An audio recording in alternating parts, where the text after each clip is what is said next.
I, 41 female, had an emotional and physical affair with a coworker for 5 months. It started within a month of my husband and I getting married. Typing that out still makes my stomach drop. There's no softer version of that sentence. No context that makes it okay. I knew even when I said my vows on that altar that I had a side thing that was leading up to a full-blown affair, but I still said my vows. Then I turned around and betrayed him right around the time I was supposed to be choosing him publicly and permanently. We lived our lives, we laughed, we spent time together. I let him look me in the face, trust me, love me, and build a future with me while I harbored this intensely lustful secret. A year later, the guilt finally crushed me and I confessed. If I chose to continue the affair, I still could have because my husband was so completely oblivious. But I chose the moral high ground instead. I confessed because I couldn't carry it anymore. I was finally sick of all the sneaking around after office hours, conjuring work trips that never happened on weekends, deleting chats and videos. All that was wearing me down, and so was my AP. I know it doesn't undo the damage, but confession is still a step above than being caught. So I spilled my guts and he was destroyed. I watched the ground fall out from under someone I love, and I was the one holding the shovel. I will never forget the look on his face. I don't think I'm supposed to forget it. I cut the affair partner out of my life immediately, permanently. I came close to losing him too. I honestly expected to. I would have understood if he walked away and never spoke to me again. Instead, after a lot of painful conversations, he chose to try reconciliation. I don't say that lightly. I know reconciliation isn't something he owes me. It was a choice he made at great cost to himself. Since then, I've done everything he's asked. Full transparency, phone access, social media access, location sharing. I even tried therapy, which he was opposed to. I have also been answering every question, no matter how uncomfortable or humiliating it was. I've only followed through because I know words mean nothing anymore. He needs action to believe me. On the surface, some things have improved. Our relationship isn't what it was, but it's not empty either. We've reconnected physically. The sex has been good, sometimes even great. There are moments where I almost forget how fragile everything still is, and then reality slams back in. Recently, he asked for details. I guess he had finally digested the bits and pieces I threw at him and wanted the specifics. I answered everything honestly. I didn't minimize. I didn't protect my dignity. I knew there was a risk, but I told myself that honesty was the only ethical option left to me. And now I think I broke him all over again. He's struggling with intrusive images, disgust, and a sense that he never really knew me. He's comparing himself. He's questioning his worth. He's ashamed for staying with me, ashamed for loving me, ashamed for being hurt. Watching that happen and knowing I caused it is unbearable. There is no defense against that feeling. I just have to face the fact that my actions rewired his mind in ways he didn't consent to. Initially, I thought he had forgiven me and was all in, but now I realize he hasn't forgiven me. It's been over a month since D-Day, and he still can't. When I told my therapist, she told that at this point he's choosing not to heal, and even I can see how wrong that is. Betrayal trauma doesn't operate on a schedule. You don't just decide one day to be fine.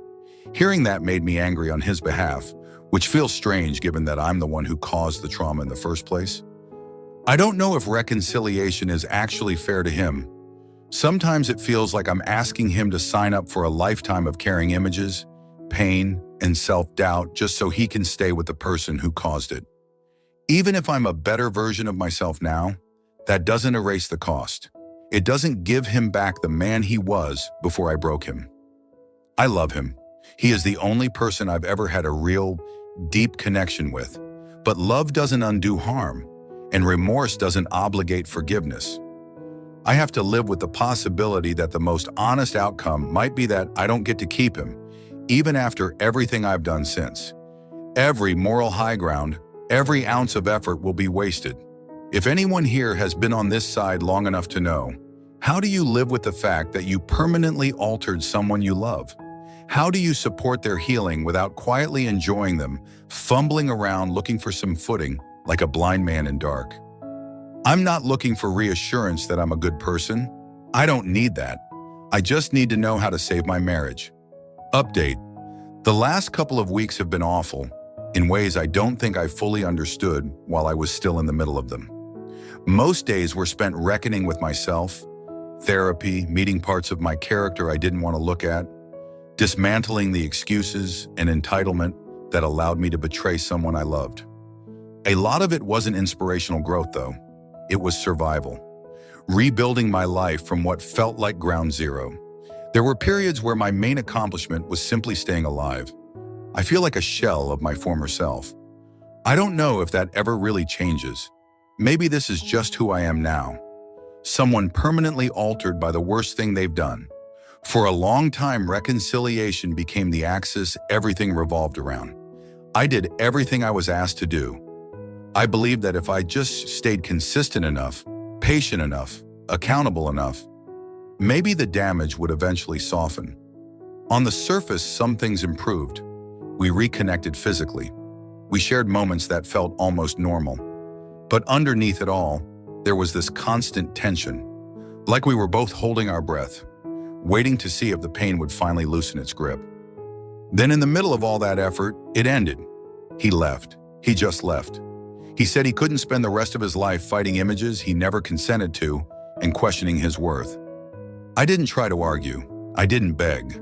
I knew he was right. The last stretch of reconciliation hadn't really been healing. It was endurance. He was trying to outlast the trauma.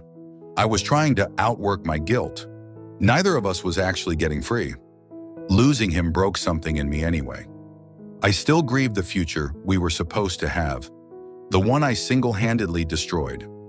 I struggle to let go of the belief that the happiest version of my life already passed me by, and that I was the one who set it on fire.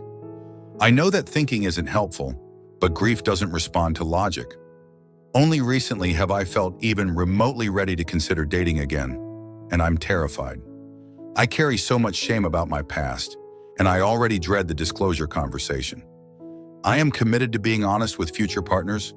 I refuse to build anything new on a lie, but I'm bracing myself for rejection. The once a cheater, always a cheater belief feels like a wall I may never get past, no matter how much work I've done. I can say with absolute certainty that I will never do this again, ever. That part of me is dead, but I also understand that certainty inside my own body doesn't automatically make me safe in someone else's eyes. I'm trying to hold two truths at once, that he was right to leave and that losing him hurts in a way that feels permanent. That accountability means accepting this outcome without turning it into self-pity. That remorse isn't proven by suffering, even though suffering still exists. I don't know what comes next. I guess I will soon get the paperwork. I know he has seen a lawyer. When I do get them, I'll sign them without hesitation. I want to make things easy for him. We have no shared assets, no kids, no pets. That's our life, just full of nothing we can't walk away from.